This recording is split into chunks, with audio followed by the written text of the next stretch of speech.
મારું નામ વાળા ભરતજી પોપટભા, પ્રદેશ પ્રમુખ ખેડૂત કલ્યાણ સંગઠન. અત્યારે મહુવાની અંદર સફેદ ડુંગળીમાં 2 મહિનાથી સતત અઠવાડિયે 5 દિવસે ભાવમાં ઘટાડો આવતો હતો.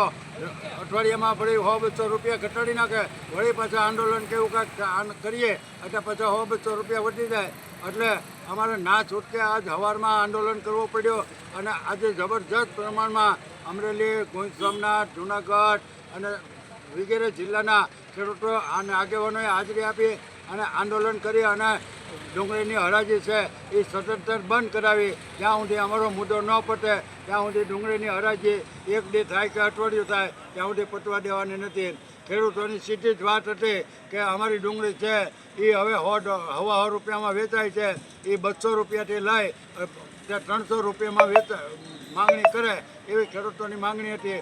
એ માંગણી અમને બરોબર રાખી એટલે આંદોલન ઉગ્ર બનાવ્યું અને યાર્ડ ચક્કાજામ કર્યો અને યાર્ડમાં આવવા જવાના વાહનોને બંધ કર્યા. એટલે 1.5 કલાક સુધી વાહનો બંધ કર્યા, પણ માર્કેટિંગ યાર્ડના સેક્રેટરીના હિસાબે પોલીસે પણ એમાં પોતાની ભૂમિકા બજાવી અને અમારા એક ખેડૂતને પોલીસ સ્ટેશનના અધિકારી તરફથી એને લાઠીચાર્જ કરવામાં આવ્યો. એને અમે સખત શબ્દોમાં વખોડી કાઢીએ છીએ. પણ માર્કેટિંગ યાર્ડના સેક્રેટરી, માર્કેટિંગ યાર્ડના પ્રમુખ, વાઇસ પ્રમુખ તમામે આવી અને સ્થળ ઉપર ખાતરી આપી કે 4 વાગ્યે આપણે મિટિંગ બોલાવશો અને તમે બધા 4 વાગ્યે આવો. એટલે 4 વાગ્યે અહીંયા મહુવા યાર્ડમાં મિટિંગ કરી અને સુકન ડિહાઇડ્રેશનવાળા વેપારી અને યાર્ડના નેતાઓ અને ખેડૂતને આગેવાનો બધા ભેગા થઈ અત્યારે સુકન સમાધાન આવ્યું છે અને વેપારી ડિહાઇડ્રેશનવાળાએ કબૂલ્યું છે કે કાલથી અમે ડુંગળી 175 રૂપિયાના ભાવથી ખરીદી શરૂ કરશું અને 200 રૂપિયા સુધી પૂગે એવા અમારા તમામ પ્રયાસો હોય છે.